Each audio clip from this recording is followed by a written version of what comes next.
Pascal Baudet, bonjour. Bonjour. Merci d'être l'invité cette semaine de l'interview du vendredi. Mais je vous en prie. Je commence toujours mes interviews avec la question bête. Qui est Pascal Baudet? Alors, Pascal Baudet, il y aurait beaucoup à dire. Ce que j'aimerais partager avec vous, c'est mon métier, celui de psychologue et aussi de formatrice. Donc, je suis mauricienne, j'ai fait mes études en France et je suis revenue à Maurice en 2005. Donc depuis 2005, j'ai exercé dans différents domaines, différents milieux, on peut dire, dans les ONG, dans des écoles, collèges, et puis depuis tout récemment, donc quelques années, je suis en libéral, c'est-à-dire en consultation privée, je fais aussi des formations. Qu'est-ce qui vous a poussé à faire la psychologie sur un plan strictement professionnel? Alors, la psychologie m'a toujours intéressée. On va dire que je suis curieuse et aussi sensible, dans le sens que très tôt, j'arrivais à percevoir certaines choses sans forcément pouvoir mettre des mots. C'est quoi quand vous dites vous êtes très jeune, c'est-à-dire quoi? L'adolescence? Ça a commencé bien avant, oui, ça a dû commencer bien avant. Et un intérêt pour les relations entre les personnes, un intérêt pour les réactions, les émotions des gens. Et j'avais envie de mettre des mots, de mettre du sens. Et par rapport à ma famille, par rapport aux lectures que je pouvais avoir, je suis tombée sur la psychologie. Qu'est-ce que vous disiez? Vous me dites par rapport aux lectures que je faisais donc. Ce que j'ai en tête, là, c'est les magazines de ma mère, magazine Vie et Santé. Où il y avait ces premières lectures. Psychologie, c'est voilà, votre de Jacques Salomé. Donc, c'est un psychologue français.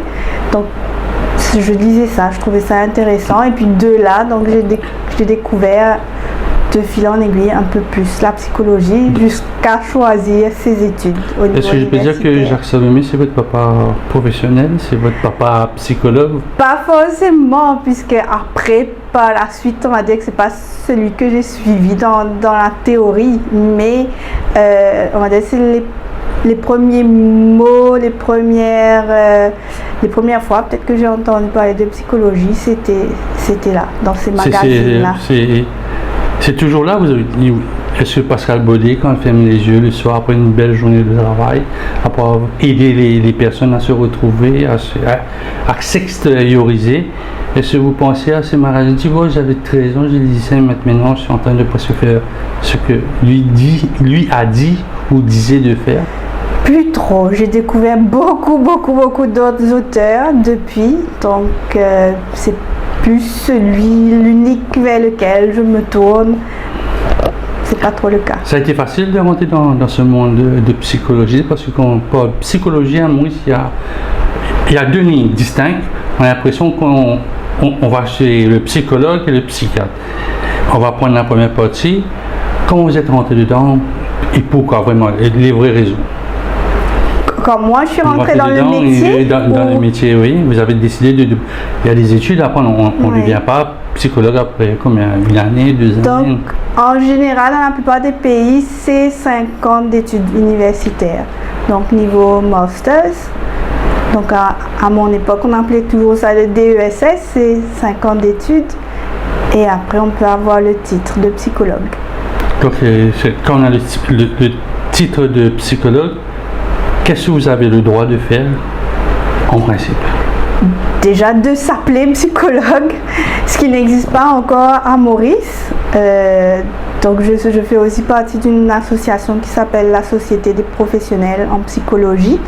Et on travaille depuis plusieurs années en étroite collaboration avec les divers gouvernements qu'il y a eu pour mettre en place un Health Professional Council qui justement pourra réglementer la profession, les psychologues et d'autres professions encore. Mais pourquoi est-ce que ça cloche? Vous n'êtes pas la première personne qui me dit qu'on aimerait bien que les vrais psychologues soient vraiment réglementés comme les médecins le sont à travers du Medical Council, alors que vous n'êtes pas réglementé. Il y a n'importe qui peut venir, quelqu'un qui a un crash course en 6 mois, ce que j'ai pu comprendre, il peut mettre mettre une plaque de psychologue et faire votre métier. On ne comprend pas trop. Aux dernières nouvelles, le projet de loi a été en bonne voie. Mais on attend, il faut toujours que ce soit avalisé par l'Assemblée nationale. Donc on attend. On y Vous voit parce que votre association, elle attend quoi du gouvernement? C'est-à-dire une réglementation à dire celui-là est un psy, celui-là n'est pas un psy, celui-là il doit refaire, s'il y aura des examens, pareil comme le Medical Council fait pour les médecins, est-ce que ça va être une structure vraiment pour certifier que vous êtes vraiment psychologue? il y a d'abord ça pour protéger le public et aussi la profession, et puis il y a un Health Professional Council veille aussi à la bonne pratique, c'est-à-dire que le council aura un regard sur la manière de pratiquer de ses membres. On ne peut pas faire tout et n'importe quoi. Parce qu'il y a du tout et du n'importe quoi dans votre métier là, c'est ça que vous me dites? Peut-être, mais en tout cas ce que l'association, la Société des professionnels en psychologie essaie de faire, c'est déjà que l'association a un code de déontologie, c'est-à-dire une éthique. Si vous êtes membre de l'association, déjà ça certifie que vous avez fait les études pour avoir le titre en psychologie et vous vous engagez à suivre ce code de déontologie. Donc sans vouloir dévoiler, quels sont un peu peut-être le premier code pour vous, ce serait quoi? Il y a le secret professionnel. Bon, ça tous les métiers, c'est un peu le truc normal. Moi, je suis journaliste, j'ai mon secret professionnel. Qu'est-ce qu'il y a de différent, de particulier à ce que vous allez mettre en place, vous? À ce qu'on va mettre en place, c'est-à-dire ce que vous demandez au gouvernement de mettre ce sera pas différent, sauf que nous sommes une association, on n'a aucun pouvoir légal. Donc ce qu'on aimerait, c'est que ce soit reconnu légalement dans la loi du pays. Nous on n'a aucun... Il n'y a pas de syndicat de psychologues qui puisse... Vous pouvez vous réunir dans un syndicat aussi, c'est pas le meilleur structure pour vous, pour pouvoir aller mieux négocier avec le gouvernement? Pour l'instant, je n'ai pas entendu parler de syndicat, mais il y a la SPP, on espère que ce projet-là va aboutir. Si jamais le projet Pascal Baudet prend forme, ça passe au Parlement, vous pensez que ça va changer la donne dans votre domaine de compétences? Peut-être que ça changera pour certaines personnes, peut-être pas aussi.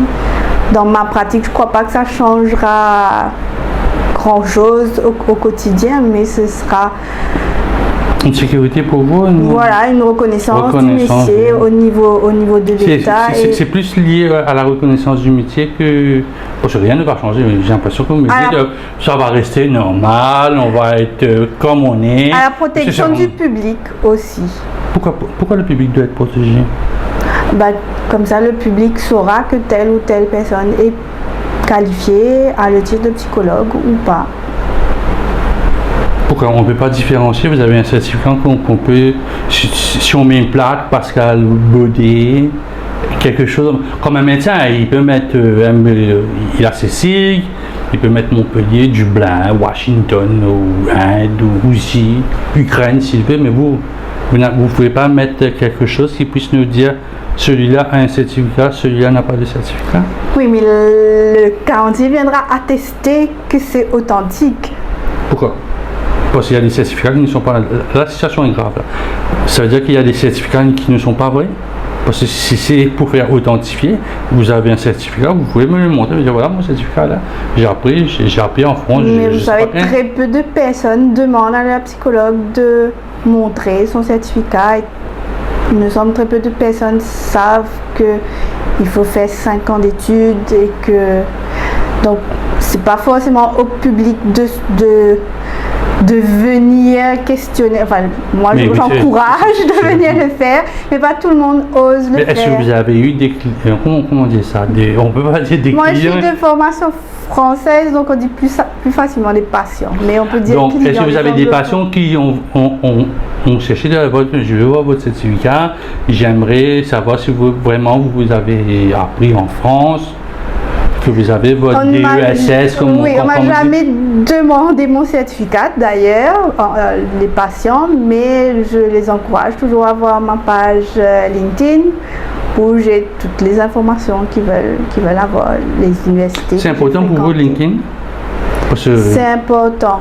C'est, on va dire, une façon de me trouver, on va dire, pour... pourquoi avoir choisi un réseau professionnel? Alors qu'il y a la grosse masse, les Mauriciens sont plus sur Facebook que sur LinkedIn. LinkedIn, c'est très professionnel. Ben, je suis sur les deux. Mais pourquoi vous m'avez dit qu'ils recherchent plus sur LinkedIn? Parce que Non, là, s'ils c'est un veulent- peu plus clos, c'est-à-dire c'est plus... Non, c'est-à-dire que la façon de le site est fait permet de mettre toutes ces informations-là. Mais vous pouvez le mettre sur Facebook. Ben, je n'ai pas encore trouvé comment le faire, alors je suis toute nouvelle, on va dire, sur les réseaux sociaux. Ça paraissait plus Pourquoi simple sur LinkedIn. vous me dites que vous êtes nouvelle sur les réseaux sociaux? Pourquoi vous êtes venu sur les réseaux sociaux? Parce qu'il y a des opportunités, il y a des personnes qui veulent en parler, mais qui ne savent pas vers où aller. Je pense que les gens recherchent, s'ils cherchent mon numéro, par exemple, s'ils cherchent un psychologue, ils vont plus facilement se tourner vers Internet que l'annuaire, par exemple. Pourquoi? Parce que c'est open space. Ben, Internet a pris pas mal de place, comme vous, d'ailleurs. Merci. On va rentrer un peu dans les fondamentaux, on passe à Bodé, parce que ici à l'île Maurice, on a l'impression que le psychiatre et la psychologue sont les mêmes personnes. Quelle est la différence entre un psychologue et un psychiatre? Alors, le psychiatre, c'est un médecin, donc qui généralement fait des études de médecine générale et qui par la suite a choisi de se spécialiser en psychiatrie. Le psychiatre, dans la pratique mauricienne, la plupart des psychiatres prescrivent et ne font pas forcément de psychothérapie, donc ils peuvent prescrire des médicaments. Le psychologue, lui, c'est quelqu'un qui a fait des études en psychologie et qui ne prescrit pas, c'est-à-dire que la thérapie va passer largement par la parole et puis par d'autres outils de psychologie. Donc si je comprends bien, la différence fondamentale, c'est que le psychiatre donne les médicaments et vous ne donnez pas de... Non, les psychologues nous, on ne donnent prescrit pas de médicaments.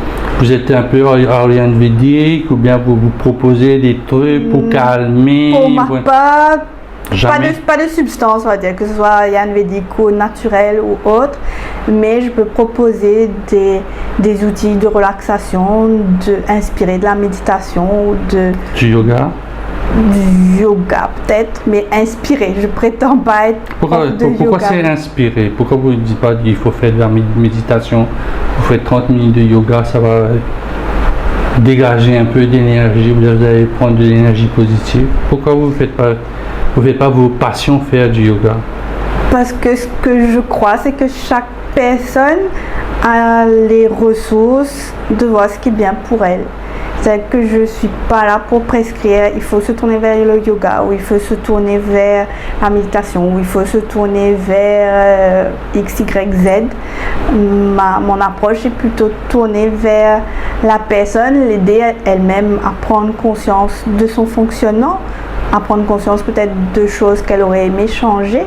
Et après, on discute ensemble de quels moyens elle va utiliser. Pour moi, le yoga est un moyen. Et je ne vais pas forcément prescrire, il faut que vous fassiez du yoga. Peut-être que ça ne correspond pas à la personne, que pour elle, ce serait écouter de la musique qui convient, que ce serait faire des randonnées, que ce serait peindre.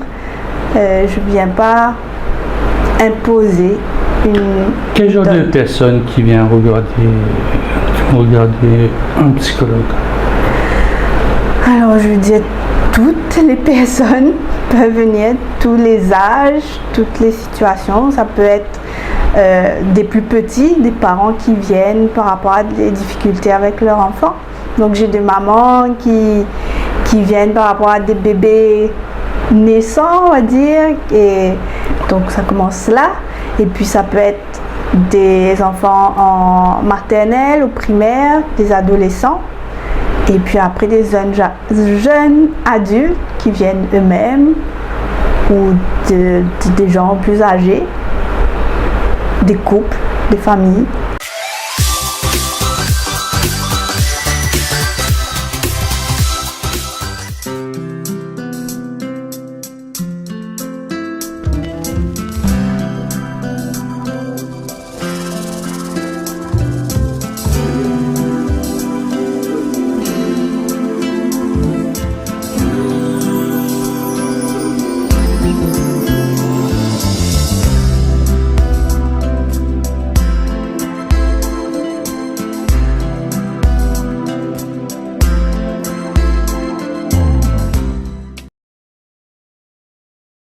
You can teach me a lot.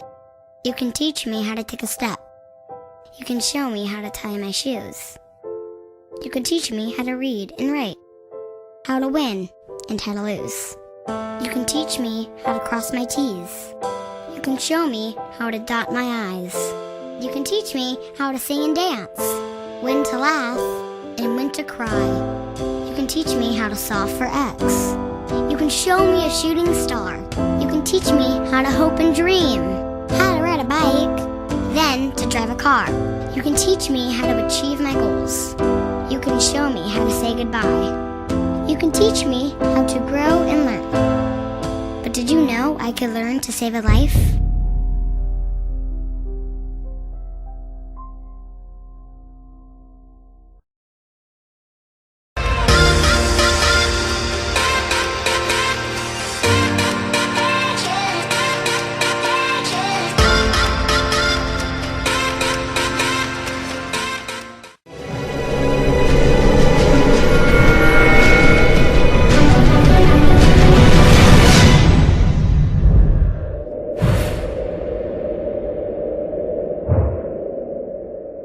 Quel est votre rôle? Vous écoutez, vous prenez des notes? Comment ça se passe dans une Comment se passe une consultation? Donc En quelques mots, hein. la première étape, ça va être l'appel téléphonique. Donc on tombe sur moi directement, il n'y a pas de secrétaire ou autre.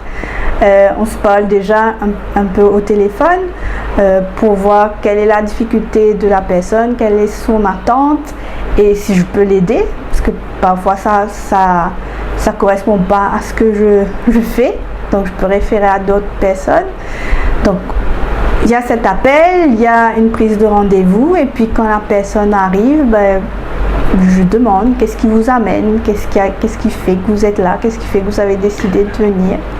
Mais entre la personne qui téléphone, qui est derrière, qui est dans un espace libre, vient ici, là où nous sommes, Pascal Baudet, le ton change, vous sentez que parfois elle est en train de elle voulait parler, se faire quelque chose sortir que par téléphone, ça arrive ça? Par téléphone, c'est vraiment très bref. Le but, c'est pas de faire un entretien téléphonique, c'est vraiment quelques minutes. C'est ici qu'on se pose et que vraiment on prend le temps. Le premier entretien dure 1 heure environ, un maximum d'1 heure.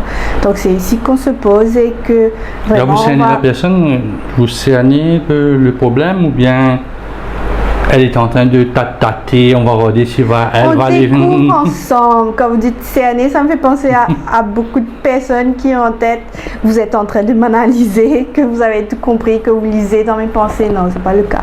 On va découvrir, enfin la personne va parler et on va découvrir ensemble quelle est la situation qui pose problème, quelle est son attente et au fil des séances, des fois pas dans la première séance, on va comprendre ensemble qu'est-ce qu'elle souhaite vraiment. Et c'est pas toujours la première raison qui avait été évoquée au téléphone. C'est ce qui nous donne un peu raison, c'est-à-dire que peut-être c'est un premier contact. Quand Pascal Baudet me dit que c'est pas le résultat que la personne veut, Alors là vous faites quoi? Si la personne veut sortir dans un point A à un point B, vous l'aider à aller au point B, c'est ça? Ou bien je dis je suis malade, j'ai telle maladie comme le médecin vous donne un médicament, ou soit les symptômes, soit les microbes, et vous me dites que dépendant du résultat que la personne veut. Qu'est-ce que la personne voudrait? Qu'est-ce que la personne voudrait? Disons, si moi je veux, bon, j'ai des soucis, j'arrive pas à m'en sortir, j'ai une boule, je sais pas où, je suis en train de ruminer, ça affecte complètement mon côté familial, mon côté professionnel. Et est-ce que vous me dites, je veux aller là-bas, vous me dites, bon, on va faire ça, on arrive là. Et peut-être qu'on arrivera là, et peut-être qu'on va découvrir que c'était pas que là, que derrière ça, il y avait autre chose. Je vous donne un exemple, peut-être que ce sera plus simple. Si une jeune femme vient me voir et vient me parler de je vous appelle, j'ai des difficultés de couple, je viens vous parler par rapport à mes difficultés de couple. Elle arrive, dans le premier entretien, on en parle, et qu'est-ce qui s'est passé suite à ces difficultés de couple? Pour l'instant, je suis séparée de mon mari et je suis retournée habiter avec mes parents. Voilà.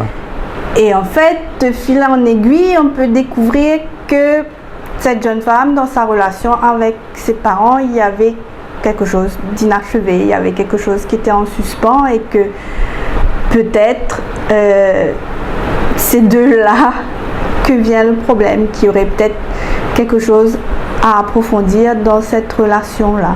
Donc, si je comprends pas cette situation-là, le problème n'est pas avec le mari, le problème est avec papa, maman, c'est ça que vous me dites là? Quelque chose comme ça, oui. Effectivement, il y aura des difficultés avec le mari, mais je dis souvent, c'est peut-être le sommet de l'iceberg, et que en dessous, vous savez, on est des êtres humains avec une grande partie de nous qui est inconsciente. Et inconsciente veut dire vraiment inconsciente, c'est-à-dire qu'on n'en a pas conscience. On prend quelqu'un lambda, oui. On me dit c'est quoi? Donc on a le facteur familial, le facteur culturel, il y a un quatrième facteur qui rentre en jeu là?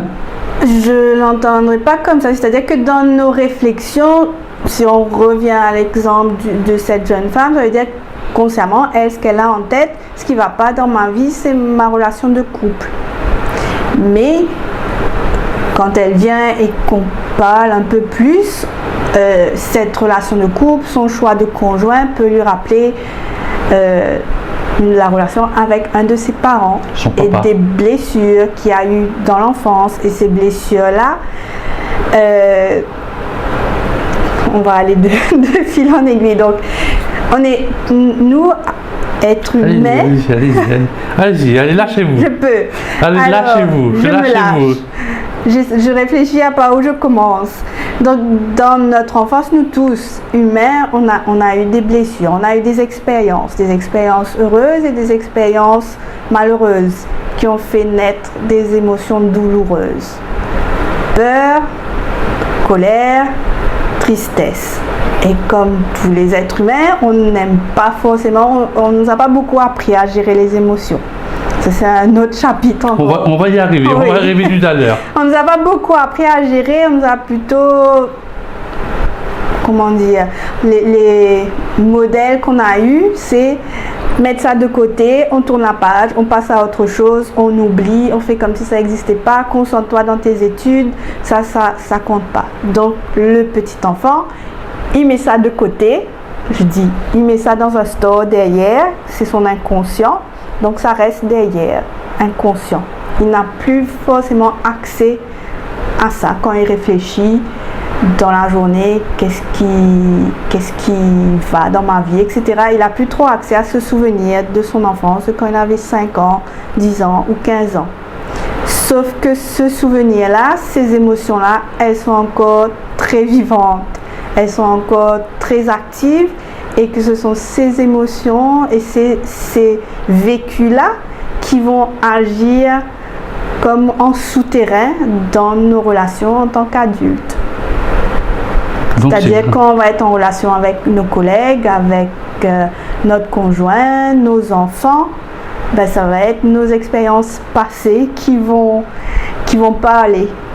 Donc, est-ce que ces souvenirs inconscients vont grandement influencer, malgré qu'on nous a dit de le garder tellement loin dans notre cerveau, mais qu'au fait, ils vont vraiment conditionner notre vie dans 20 ans, dans 30 ans? Oui, 20, 30, 50. J'ai même un patient qui a plus de 80 ans. Donc, c'est pas la durée des années qui va faire que le souvenir va s'éteindre.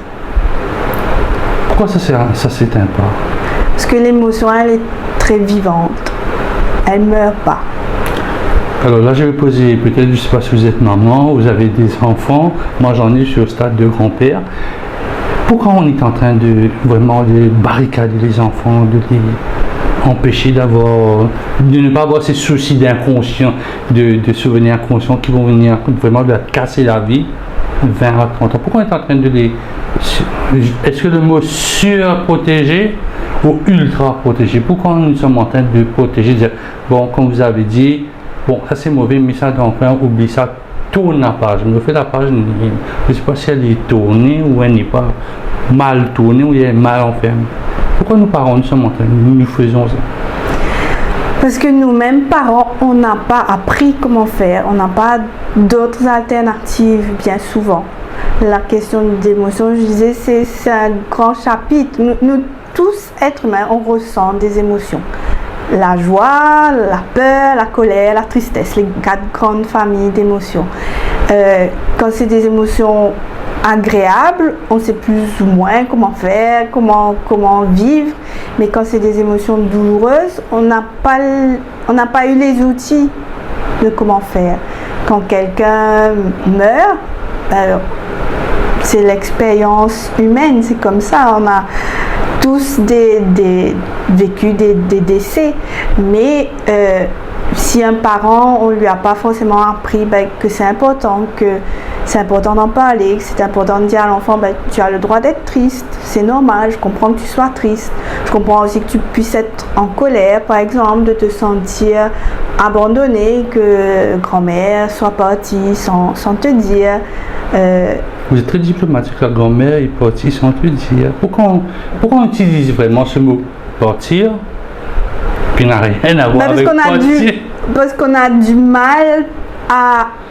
En fait, le mot mort est trop fort, tandis que le mot partir, c'est un peu plus édulcoré, c'est-à-dire grand-mère est partie. Quand je regarde mes parents, excusez-moi de vous interrompre. Quand je vois des parents, grands-parents dire, vous savez, ta grand-mère est partie, un gamin de 4 ans, il va penser que sa grand-mère est partie à la boutique.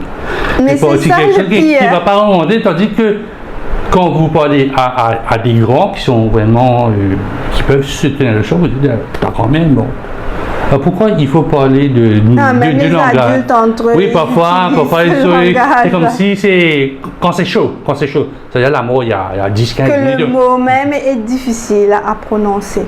Pourquoi c'est difficile à prononcer? On se protège. On croit se protéger comme ça. Alors que de dire, voilà, c'est une réalité, on va faire face à cette réalité. Si c'est le parent et son enfant, c'est normal que tu sois triste, c'est normal que tu sois en colère, c'est normal peut-être que tu sois angoissé, que d'autres personnes meurent, mais on va le vivre ensemble. Je vais être là à tes côtés, tu pourras m'en parler. S'il y a des moments où tu as peur, tu pourras venir me dire. Et l'enfant va vivre tout ça, va le traverser et va sortir de là plus grand, plus fort, alors que de dire grand-mère est partie. Il y a eu des situations où on a dit, comme dit à un enfant, ta grand-mère est dans le ciel. Pour lui, sa grand-mère est vraiment dans le ciel. Et quand il regarde le ciel, il regarde s'il voit sa grand-mère, et que elle va revenir. Mais il ne faut pas une certaine vérité là? Si, mais cette attente-là, elle maintient l'enfant en suspens, en fait. Le deuil. Est-ce qu'on fait son deuil quand on dit ça? Est-ce qu'on fait son deuil? Non. Est-ce que quelqu'un qui fait son deuil, On dit que ta grand-mère, ta maman est partie. Est-ce qu'on fait son deuil? Ben, Ou on crée une attente? on crée une attente, on attend toujours. On ne fait que repousser le travail de deuil. Et c'est pour ça que je vous disais, ces émotions-là, elles restent bien vivantes. Donc, vous pouvez repousser le travail de deuil à 20 ans, 30 ans. Mais bien souvent, la vie et nous, on va recréer des situations pour que ces souvenirs enfuis là peuvent être à nouveau traités, sortis du grenier. Donc, la mort, c'est psychologiquement difficile pour un être humain.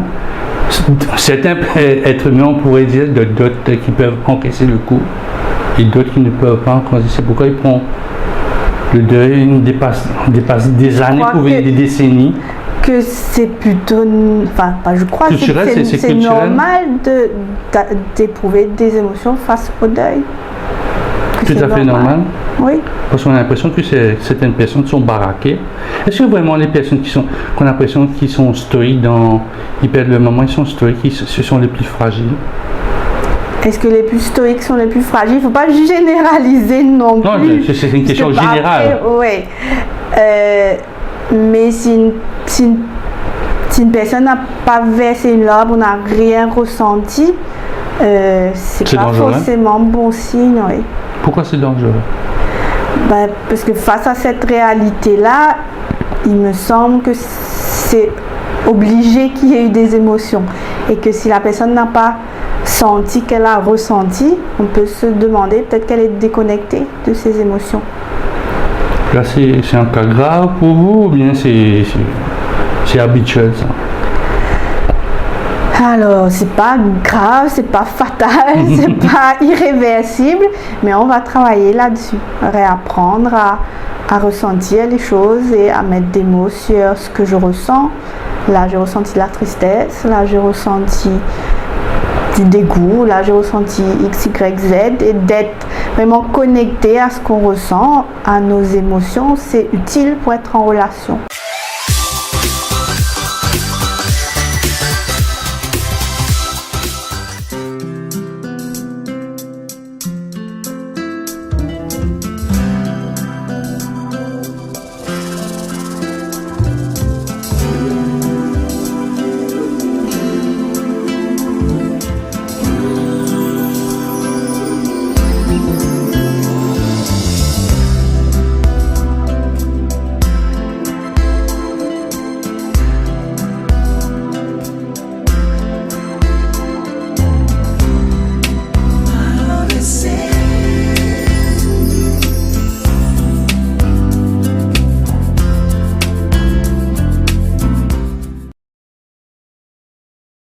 You can teach me a lot.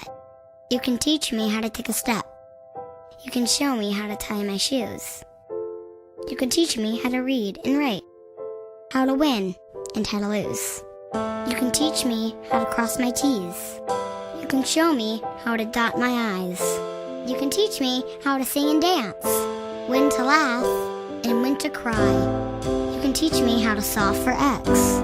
You can show me a shooting star. You can teach me how to hope and dream, how to ride a bike, then to drive a car. You can teach me how to achieve my goals. You can show me how to say goodbye. You can teach me how to grow and learn. But did you know I could learn to save a life?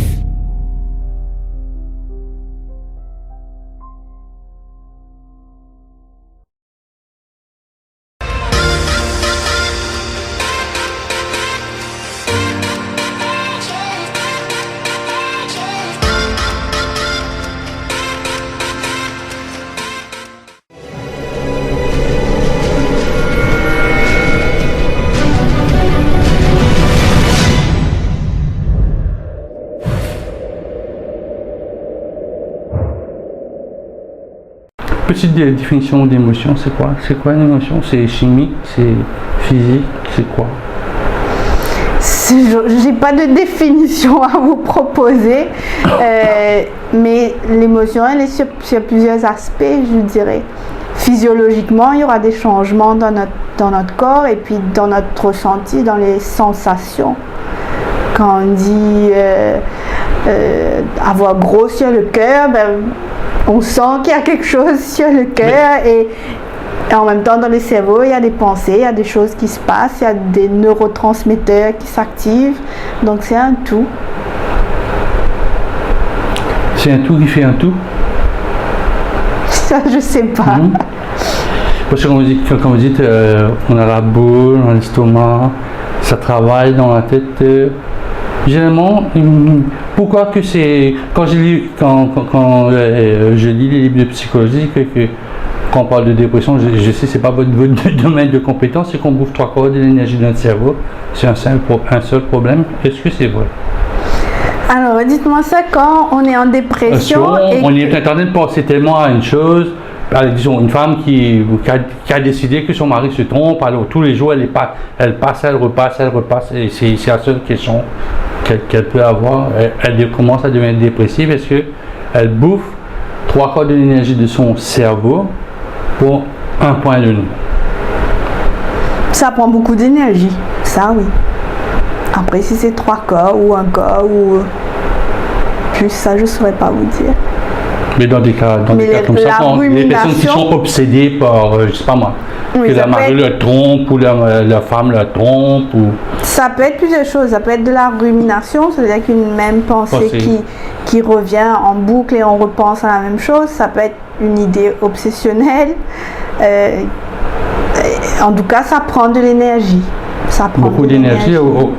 À quel point? C'est-à-dire qu'on se coupe de la réalité, de son environnement, de son environnemental, de sa famille. Ça dépend, il faudrait qu'on prenne un cas précis pour savoir, et puis je ne saurais pas de toute façon doser si c'est quel pourcentage. Mais ça arrive quand en tant que psychologue, quand vous avez une personne qui est sur la dépression, bien très près de la dépression, qu'elle coupe la communication autour d'elle, elle est renfermée.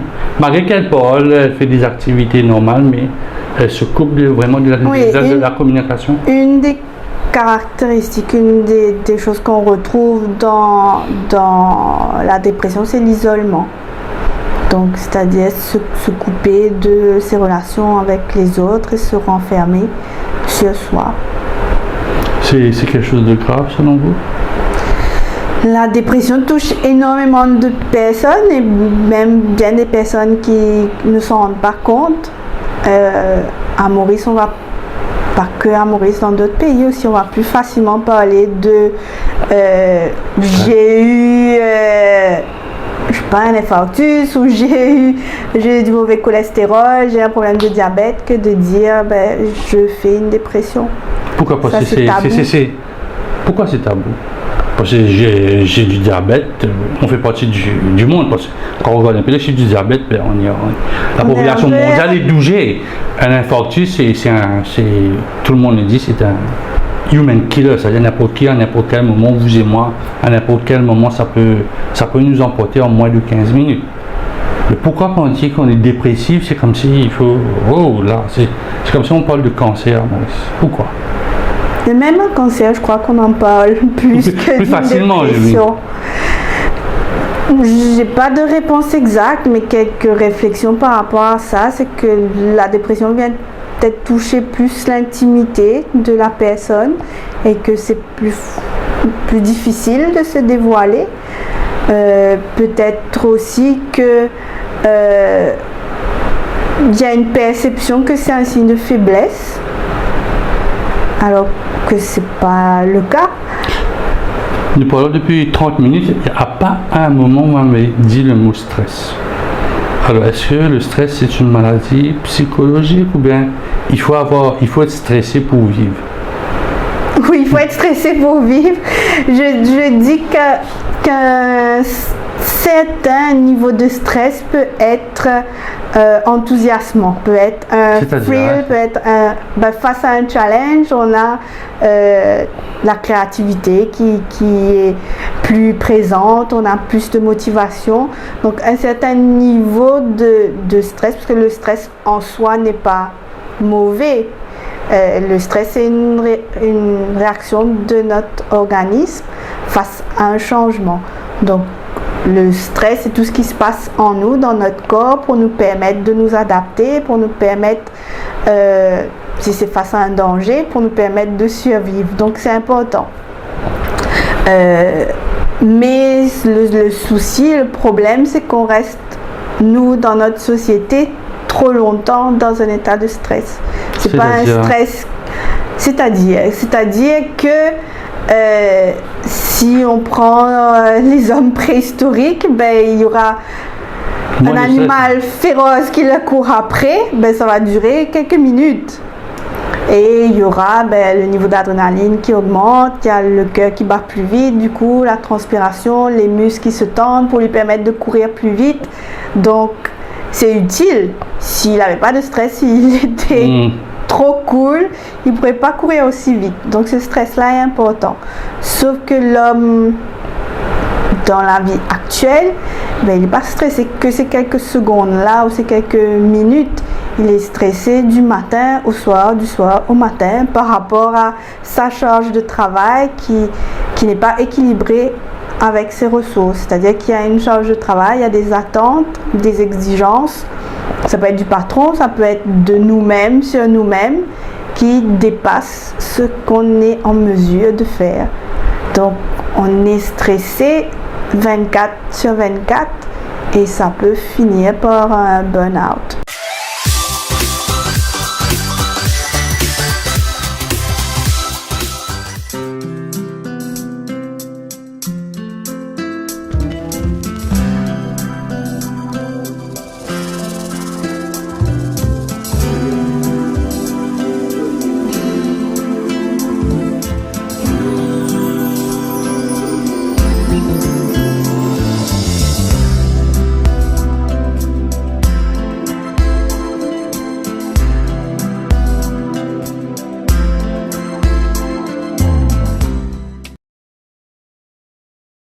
You can teach me a lot.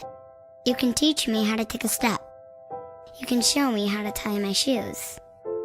You can teach me how to read and write, how to win and how to lose. You can teach me how to cross my T's. You can show me how to dot my I's.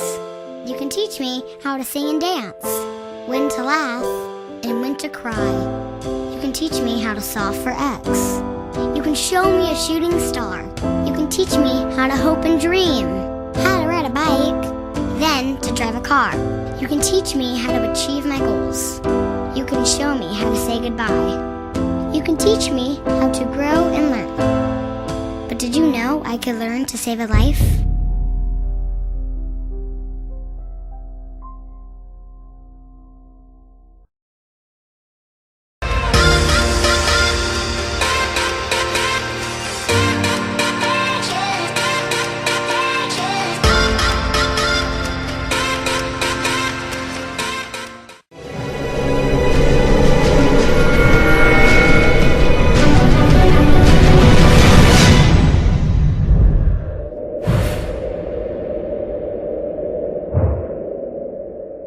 Est-ce que les Mauriciens ou les Mauriciennes sont hyper stressés ou bien stressés? Je peux pas généraliser. Je crois que il y en a qui sont très stressés dans le monde du travail, peu importe dans quel domaine. Et il y en a qui arrivent à apprivoiser leur stress et à vivre. Vous aidez ça à apprivoiser le stress?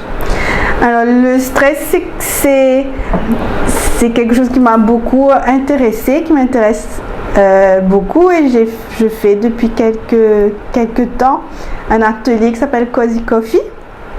Et le premier thème, c'est apprivoiser le stress. Et justement, il n'y a pas tout le monde qui sent le besoin de venir en psychothérapie.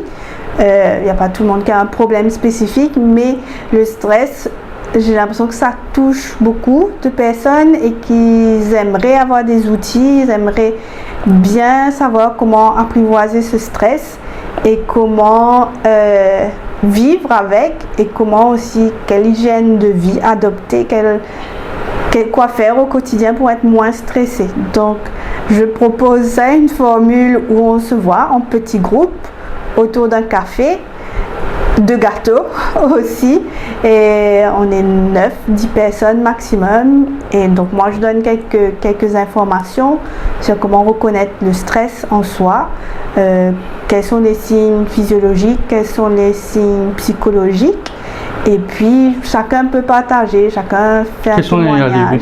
On va rester sur ce bout-là, on va faire une séance de Cozy Café avec vous. On a déjà notre café. Allez-y, je vois que vous prenez votre tasse depuis quelques minutes. Quels sont les aspects physiologiques d'un stress? Quelqu'un est stressé, vous-même vous l'avez dit. La première partie, les caractéristiques physiologiques. Alors, par rapport donc je vous dis, le stress, c'est l'organisme qui se prépare à réagir à un danger ou à un changement. Donc, il y aura les neurotransmetteurs ou des hormones qui vont être libérés dans le corps et ça va faire que, par exemple, votre cœur bat plus vite pour amener plus de sang à vos muscles qui vont être plus tendus.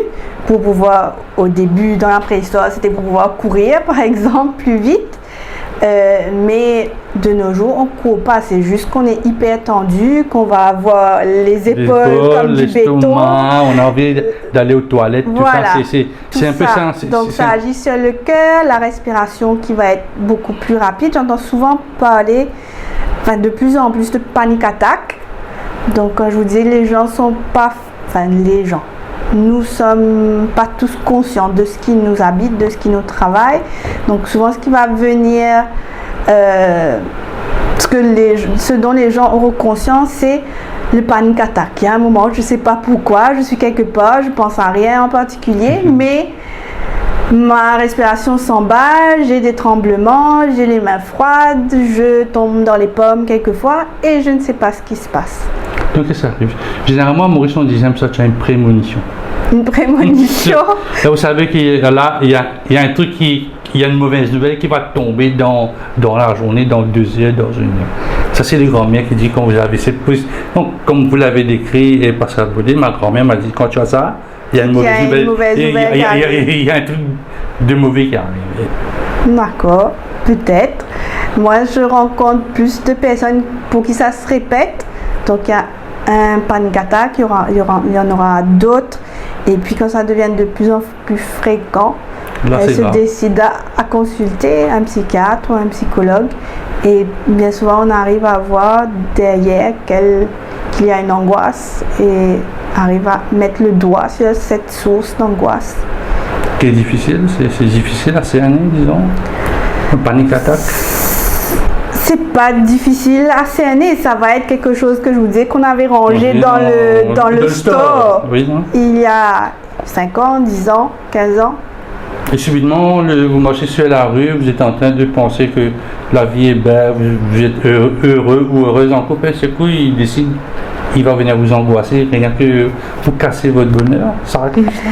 Ben, pour la personne, au début, ça ressemble à ça. Que oui, tout allait bien, il n'y avait rien de spécial. Mais quand on cherche dans le contexte autour, qu'est-ce qui s'était passé quelques heures avant, ou qu'est-ce qui s'était passé la veille, on retrouve quand même des événements qui ont, j'ai pas le mot, le trigger, qui ont déclenché cette prise de panique. Les fameuses associations des idées, c'est ça que j'apprenais au collège, l'association des idées. Il y a une idée qui rentre et ça déclenche. Ça ouvre la porte du store. Oui. Ça peut être une idée, ça peut être un ressenti, quelque chose, une émotion. Ressenti, ça peut être quelque chose qu'on perçoit. Je sais pas, si on reprend l'exemple de la grand-mère morte, ma grand-mère morte, qui est morte, elle avait une tasse jaune et je vois une autre personne qui a une tasse jaune. Donc on revit. Voilà. Ou ma grand-mère, elle aimait telle tisane et l'odeur. L'odeur, c'est la mémoire olfactive, c'est une des mémoires les plus efficaces ou les plus tenaces. Donc, si vous allez sentir un parfum, si vous ressentez le même parfum, ça va vous ramener ça ouvre le store. Voilà, ça ouvre le store. Ce que vous dites bien, c'est que moi personnellement, ma grand-mère, on parle de grand-mère, elle faisait toujours de la soupe de poireaux, mais l'odeur du poireau, je peux plus à mon âge le sentir. Est-ce que c'est lié à ma grand-mère? faudrait que vous veniez en consultation. On va approfondir ça. Est-ce que c'est normal d'arriver à un certain moment? Je ne veux plus sentir ça. J'ai pas envie de boire du poireau chez moi parce que Donc j'ai mis ça dans le store. J'ai mis le poireau dans le store parce que le jour que je veux sentir le poireau chez ma soeur, mon frère, ça va me faire me rappeler de ma grand-mère. Ce serait intéressant de voir qu'est-ce qui se passe en vous à ce moment-là, quelle émotion qui est là. Dernière partie de l'interview du vendredi, Pascal Baudier, le moi. Tout le temps, j'entends des personnes, moi, moi. Le moi-même et l'après-moi. Est-ce que le moi, MOI, est important pour l'être humain? J'ai l'impression qu'il y a des personnes, quand vous parlez dans une discussion ouverte, ils cristallisent ou personnalisent ça sur eux. C'est une vérité, ça? On ne peut pas généraliser. Peut-être, oui, il y a le moi. En général, oui, il y a des personnes. Le moi est important. Je crois que il ne faut pas être dans les extrêmes. C'est-à-dire que c'est important d'être conscient de soi, c'est important d'apprendre à se connaître et de pouvoir s'affirmer et dire voilà ce que je suis, voilà ce que j'aime, voilà ce que j'accepte, ce que j'accepte pas et voilà comment j'aimerais qu'on me respecte. Mais l'autre extrême serait de toujours parler que de soi et pas d'avoir de place pour les autres, peut-être, pour écouter les autres. Pourquoi ça? Pourquoi il cristallise tout ça? Vous parlez de quelque chose vraiment ouvert. À un certain moment, il personnalise le souci, ils mettent ça sur leur moi intérieur, comme je peux m'exprimer comme ça. Après, ça devient une espèce de boule de neige. Ça on va, ne parle plus que d'eux. Oui, voilà. Pourquoi psychologiquement la personne a besoin de ce...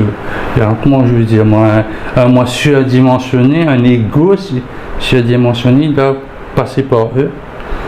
Peut-être qu'ils ont plus de mal que les autres à être réceptifs, à entendre les autres, donc ils vont rester sur ce qu'ils connaissent, sur eux, et pas forcément être ouverts à entendre les expériences, à avoir de l'empathie pour ce que les autres peuvent vivre. C'est quoi le mot empathie? J'allais venir sur ça, ça trottait dans ma tête.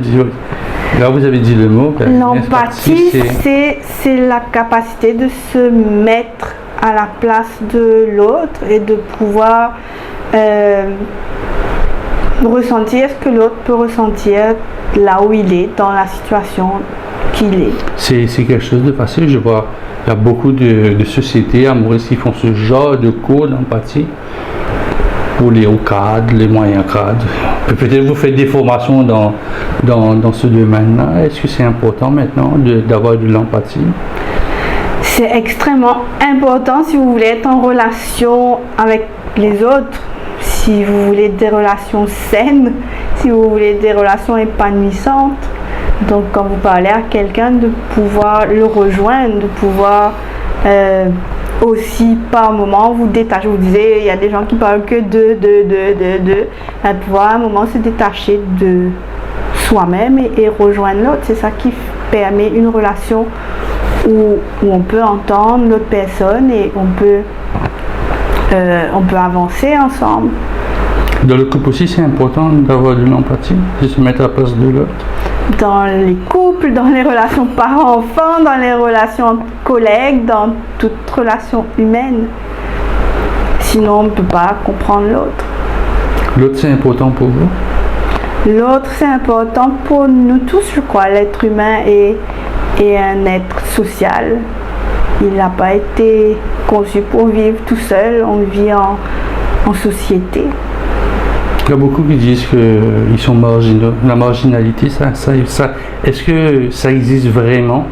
Quelqu'un dit, moi je fais pas pareil comme la société.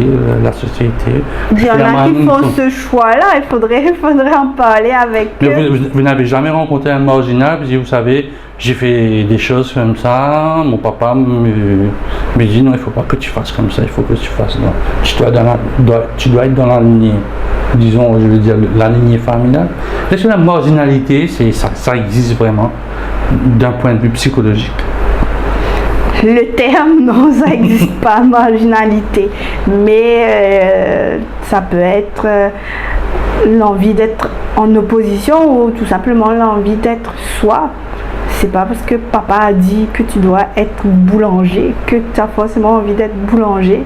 Peut-être que toi, tu as envie d'être, je sais pas, pilote, surfeur ou... Geek. Ouais.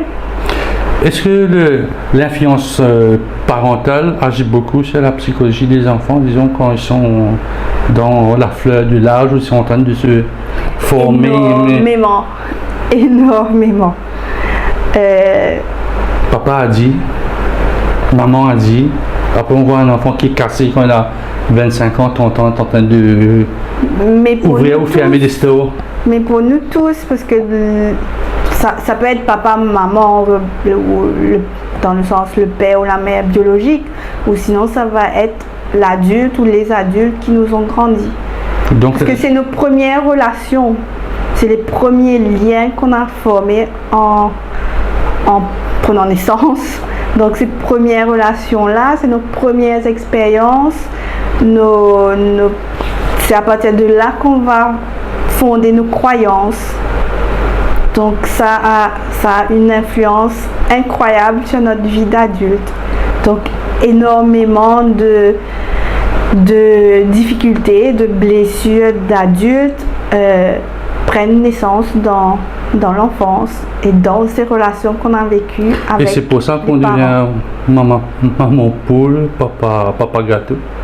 C'est à cause de ça? À cause de ce genre de relations, des relations fortes. Qui revient pas à une première question, parce qu'on me dit que les enfants sont surprotégés, parce qu'il y a maman et maman poule, c'est-à-dire elle contrôle un peu, elle ne veut pas que ses enfants aillent se blesser. Papa aussi, papa gâteau qui fait son travail. Enfin, maman poule et papa gâteau, c'est pas forcément le mieux pour l'épanouissement de l'enfant. Il y a besoin d'un juste milieu. Souvent je fais ça, il y a papa et maman, et les deux vont venir fonder un cadre autour de l'enfant entre là ce qu'il a le droit de faire, là ce qu'il n'a pas le droit de faire.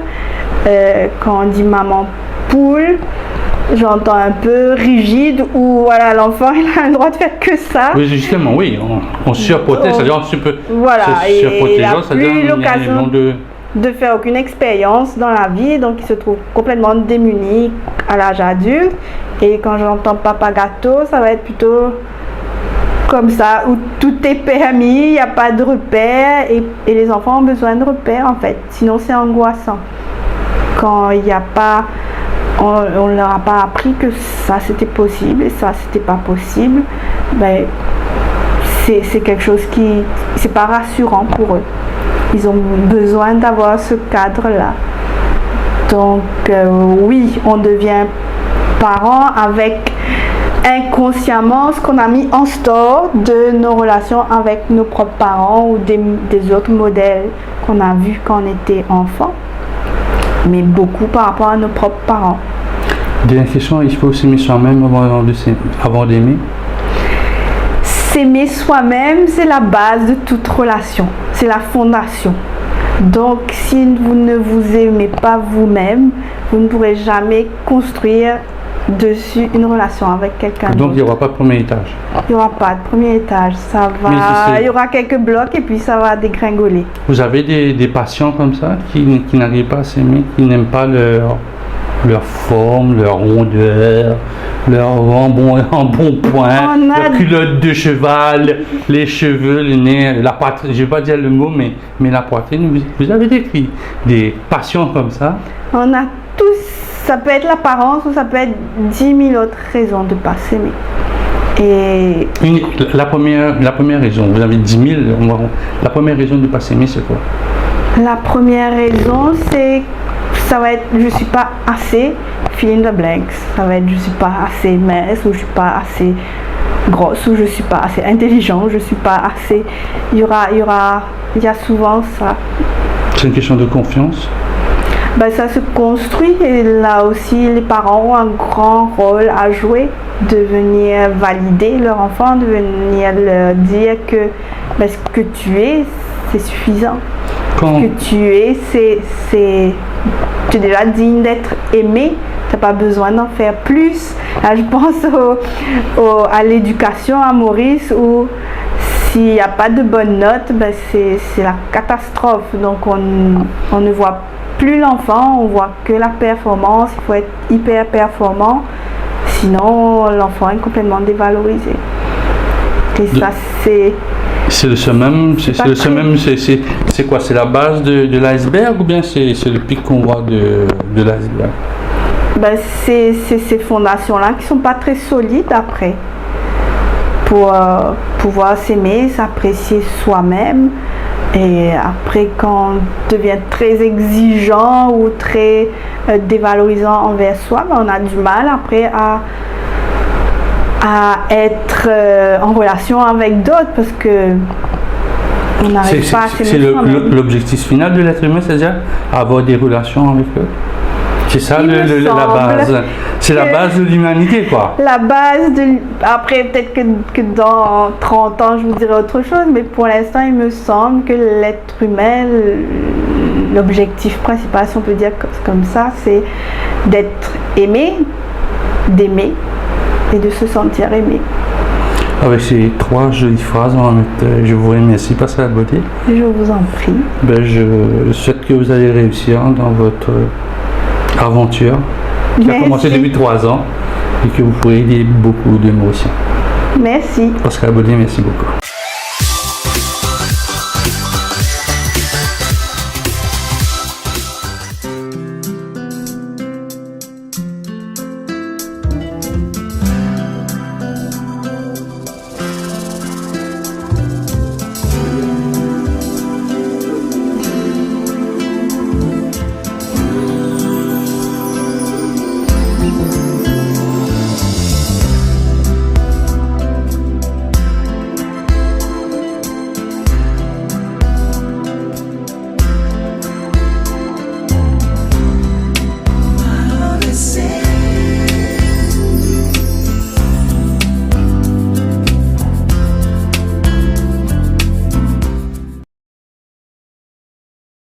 You can teach me a lot.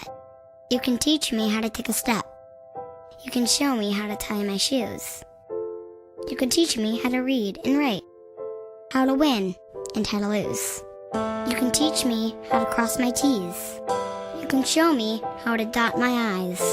You can teach me how to sing and dance, when to laugh and when to cry. You can teach me how to solve for X. You can show me a shooting star. You can teach me how to hope and dream, how to ride a bike, then to drive a car. You can teach me how to achieve my goals. You can show me how to say goodbye. You can teach me how to grow and learn. But did you know I could learn to save a life?